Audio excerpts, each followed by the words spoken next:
어제 검증위 발표가 나오자마자 여권을 중심으로 정치권이 기다렸다는 듯이 이제 가덕동 신공항 추진에 나섰죠. 내년 부산시장 재보선을 앞두고 4년 만에 거대 국책 사업을 뒤집었다는 반발 여론도 거셌습니다. 정의당은 이번 검증위의 발표가 가덕도 신공항 추진을 말한 건 아니라면서 여야 모두 강도 높게 비판했습니다. 정의당 김종철 대표 모셔서 이야기 들어보겠습니다. 김 대표님 나와 계십니까? 예, 안녕하십니까. 네, 안녕하세요. 대표님, 민주당이 이제 가덕도 특별법 제정까지 이제 언급을 했습니다. 그래서 가덕도 신공항을 본격적으로 추진하는 모양새를 보이고 있는데요. 재보선을 앞둔 정치적 결정이다라고 말씀하셨습니다. 어떻게 보시는 겁니까? 예, 그 김해 신공항 그 타당성이 없다라고 발표를 하자마자 여당에서 기다렸다는 듯이 그 가덕도 신공항 특별법까지 언급하고 있는 상황 아닙니까? 예.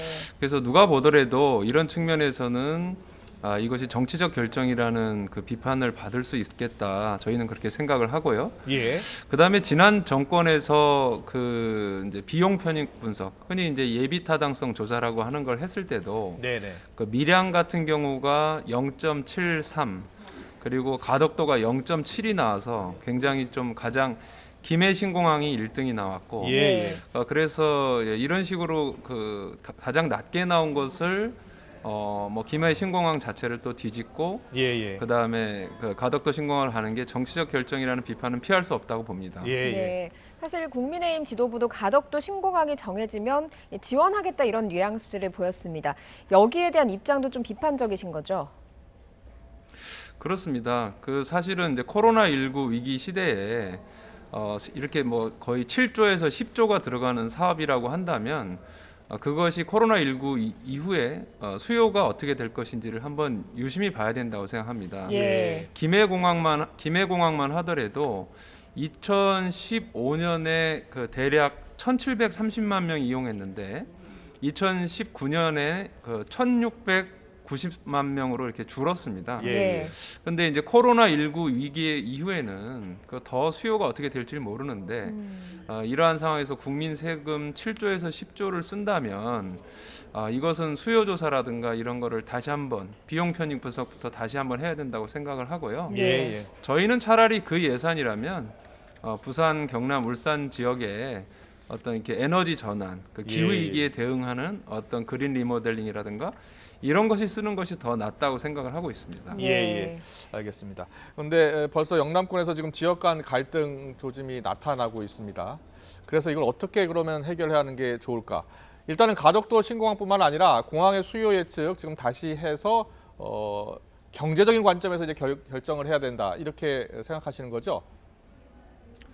예, 그렇습니다. 그 김해 공항 확장 문제에 있어서 어떤 뭐 산을 깎는 문제라든가 이런 문제가 나서긴 했는데요. 예. 사실은 가덕도 역시 그 해양 오염이라든가 뭐 내림 문제가 있어서 이런 문제를 종합적으로 검토해야 된다고 보는 것입니다. 알겠습니다. 예. 최근에 민주당 이낙연 대표가 서울과 부산 지역의 공천 방침을 다시 한번 확인하면서 다시 사과를 했습니다. 민주당이 두 지역 다 후보를 내선 안 된다는 정의당의 기존 입장엔 변화가 없으신 겁니까? 사실은 뭐 변화가 없는 건데요. 네. 그런데 이미 또 두 지역에 모두 공천을 한다고 했기 때문에 그런 부분에 대해서 시민들의 비판을 받는 건 민주당이 감수해야 될 거라고 생각을 하고요. 다만 저희는 이제는 저희 정의당의 후보를 확실하게 내서 그 부분에 대해서 어떤 시민들의 어떤 선택을 받겠다 이런 기조로 나가려고 합니다. 네, 알겠습니다. 그리고요 아주 중요한 법입니다. 중대재해기업처벌법 얘기 나눠보겠습니다. 오늘 이와 관련해서 지난 2018년 말이죠. 자, 석탄 화력발전소에서 작업 중에 목숨을 잃은 고 김용균 씨의 어머니가 국회를 찾았습니다. 먼저 영상 보시겠습니다. 네, 김 씨의 어머니는 정의당이 발의한 중대재해기업처벌법의 통과를 위해서 정부 여당이 적극적으로 나서달라고 촉구를 했습니다. 기자회견 발언 들어보겠습니다. 우리가 이 중대재해기업처벌법 제정하자는 거는 이 죽음을 막자고 하는 겁니다. 왜 이런 사람들이 일하다가 목숨을 잃어야 합니까? 정부 여당은 정말 지금까지하고는 달라야 합니다. 세월호가 그렇게 되고 세워진 나라 아닙니까? 네, 오늘 대표님께서도 기자회견에 참석을 하셨는데, 자, 지금 거대 여당, 야당, 지금 어떤 입장입니까? 현재 그 국민의힘에서는 중대재해기업처벌법에 대해서 원래는 좀 미온적이었는데 예. 네네. 김종인 위원장이 충분히 검토할 수 있겠다라고 얘기를 했습니다. 예. 다만 이제 내부에서는 좀 이견이 있는 상황인 것 같고요. 예. 민주당은 이낙연 대표가 9월 연설에서 네. 중대재해기업처벌법을 제정을 할 것이다 이렇게 얘기를 했는데 네네. 계속해서 그 처벌 수위가 낮은 산업안전법을 아. 개정하는 방향으로도 얘기를 하고 있어서 예. 저희가 굉장히 좀 우려를 하고 있는 그러한 상황입니다. 예. 네네. 그럼 추가 논의가 더 필요한 상황이네요.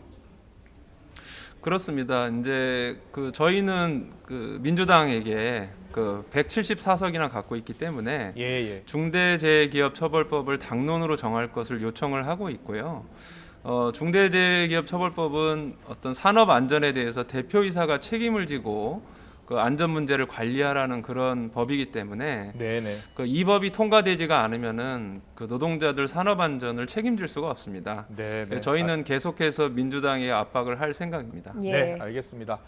지금까지 김종철 정의당 대표로부터 가덕도 신공항 추진 그리고 중대재해법 관련 소식 들어봤습니다. 오늘 말씀 잘 들었습니다. 고맙습니다. 예, 감사합니다.